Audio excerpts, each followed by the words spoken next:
Yo, what's going on, Dragon Ballers? Welcome back to another meta-analysis video. Today we are talking about the most important turn in Ultimate Squad. That might be a pretty confusing title, but I'll explain what I mean as we get into the video. If you guys are new here though, make sure to subscribe, hit that bell so you never miss a video. And if you guys want to help support the channel, there are many ways down in the description you can do so as always. But today, guys, and probably for the foreseeable future, I'm going to be plugging my very own independently published comic book, New Mafia Genesis. I'm super proud to be finally creating my own comic book. This is a dream that I've had for years.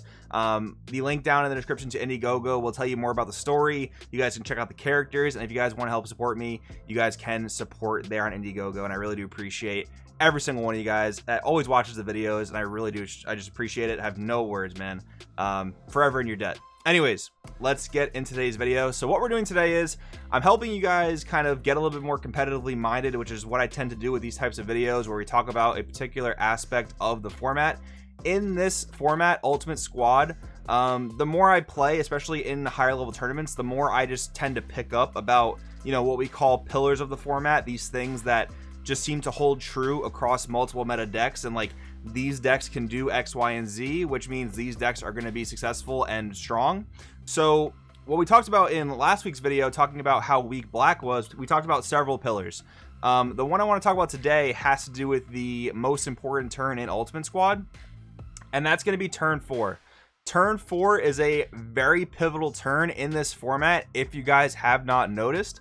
And that's due largely in part to these big turn 4 boss monsters that have come out recently. So for U7, we have Ultra Mastery. For Gamma, we have Cell, the Ultimate Bio Android. For the GT deck, and really any red deck, to be honest, we have the Galactic Explorers GT Trio. And there are even other ones. You have the Vegeta SCR, for example, which is a very powerful turn 4 play. Other rogue decks have certain turn 4 bombs. So you got plenty of examples of this. And this is not going to hold true for every single deck, but I mean, this encapsulates 3 of the very popular decks in the meta, right?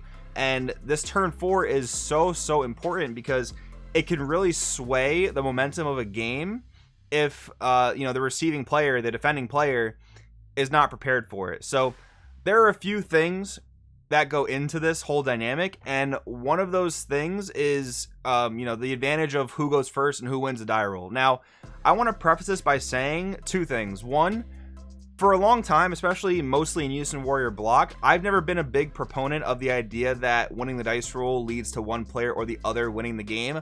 I've always said that dice roll is not super important, especially when you're having like 2 mid-range decks go up against each other, or even 2 control decks, or a combination of those things, mid-range versus control and vice versa.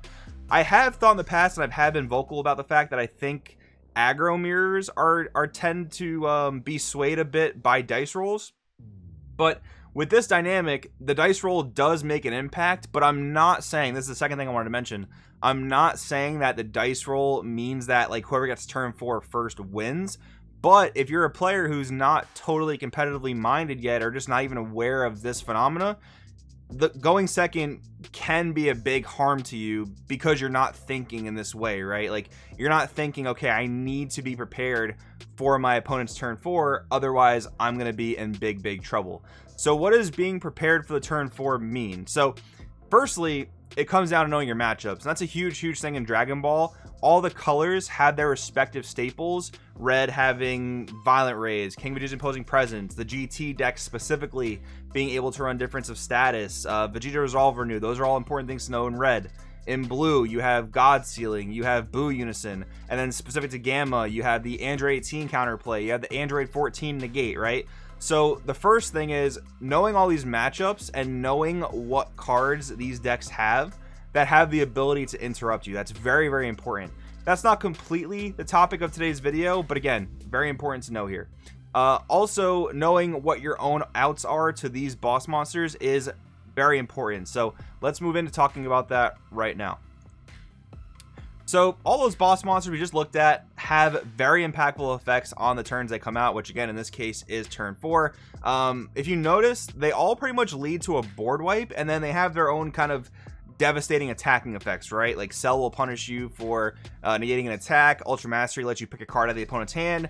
The GT Trio doesn't necessarily do anything on swing. It's really just a triple attack board wipe, but I mean, it's the cheapest of the bunch, so your opponent gets to save energy while playing it. They can commit to other plays or even commit to a Champa on top of it. So that's important to know there.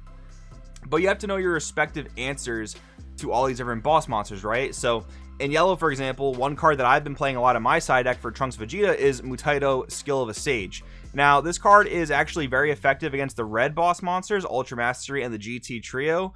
Unfortunately, it's not very effective against the Cell 9 drop, so I'm going to have to kind of go back to the drawing board for that matchup, because Cell will come down and Cell's auto is going to go first because they're the turn player.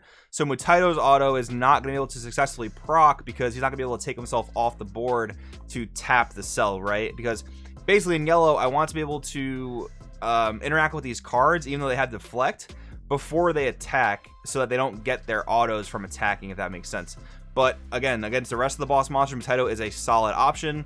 Violet Rays in red, just floodgating these cards out of attacking you multiple times can be pretty good. And then in blue, you have Dirty Burst, which is going to stop all these cards from attacking you, period. Important to know here that even though Dirty Burst is a counterplay and all those cards we talked about have deflect, Dirty Burst, the way it's been ruled at least, it does not affect the card, it affects the player using the card. So Dirty Burst says the opponent cannot attack with battle costs of 7 or more.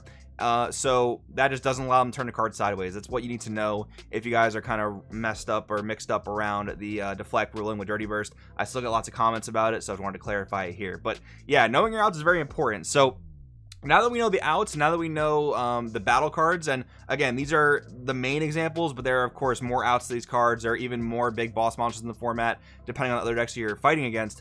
But now that we know the outs, now that we know the cards that we're trying to out, this is where the dice roll comes into play, right? Because whoever hits turn 4 first is going to have that first opportunity to swing the momentum of a game. And whoever goes second has to realize that potential momentum swing and stop it from happening to the best of their ability, right? And here is the main example that I'm going to talk to you guys about based on my experience at the Philly Regional and just a deck that I really enjoy playing, which is Trunks Vegeta. So in the Trunks Vegeta deck, you have a pretty standard curve of playing your 1-drops on turn 1, play a Trunks, find the Vegeta, or vice versa. Turn 2, Awaken, Evolve, get that first draw too.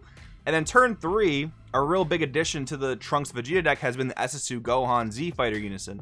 If you guys remember my profile from a week or two ago, I mentioned this card is very, very awkward to play going second, and the whole content of this video is the exact reason why. Because if I'm going second in a game, and my opponent is playing any of the decks that I mentioned that have those boss monsters, if I tap out, I am at the full mercy of whatever boss monster they choose to play, and I really can't do anything that requires energy to stop them. Like, again, if I'm leaning into Mutaito to answer either of the red boss monsters, I just gave up my opportunity to play Mutaito because I tapped out on 3 going second for my SS2 Gohan Z Fighter Unison, right? However, on the flip side, if I'm playing that matchup, let's say I'm playing Trunks versus U7, if I'm going first, tapping out for Gohan Z Fighter is actually super safe because going into U7's turn 3, the most they can do is either play a Unison or play several 1-drop attackers, all of which I can block with this Unison. I can block with my Trunks Vegeta. My Trunks blocker, Future on the line. So if you guys are following what I'm saying, the entire viability of this Unison changes whether I'm going first or second. And I feel like that's kind of a thing that a lot of players wouldn't really think about. So because you guys are subscribers to this channel, I wanted to kind of get your guys' mind on that very fact, that tapping out on 3 going into your opponent's turn 4 can be very risky and very dangerous. But vice versa, if you're going first, tapping out on 3 can be very advantageous because you get to set the pace of the game. And that's really the entire theme of this video. It seems that whoever goes first does get to set the pace of the game, maybe more so than in previous formats, and that is not a complaint, by the way. That's just an observation of the meta. I'm really out of this phase where I'm complaining about things in the meta, unless there's really obnoxious decks like super hardcore control decks that just don't allow you to play the game. I'm really not complaining about most things in Dragon Ball Super anymore. I haven't been for a long time. I'm kind of just getting you guys on this mindset and on this track of thinking that's hopefully going to benefit you guys in your competitive play. So anyways, we have the major takeaways for this video. Turn 4 awareness. Be aware of what your opponent is capable in their strategy in general. And, it's not always going to be turn 4, right? Like I said, that's just a lot of the very popular decks that have those boss monsters. But if you're up against Cell Reboot, their turn 4 is not really as scary. It's their turn 5 you want to be aware of, right? But again, because so many of these strong decks in this meta have a very powerful turn 4 play, that's why the content of this video is really just about turn 4 awareness. First and second awareness. Again, if you're going first, you're going to have a much easier time tapping out for your cards than if you're going second. If you're going second, you have to make sure you have the appropriate defenses ready to deal with your opponent's boss monster. Otherwise, you might be caught with your pants down, and you might be put in a really bad position and possibly lose the game. So the final thing is, build decks with this in mind, right? That's why people are playing Dirty Burst nowadays. That's another reason why people are playing Vegeta Resolve Renewed in red decks, because it's just so good against Floodgate cards in this format. And that is honestly one of the coolest things about this format, is that we see so many techs right now because of how the meta is evolving. I think that's really, really cool. We have Dirty Burst coming back into blue because it's very good against these boss monsters. Again, the thing with Resolve Renewed is very cool.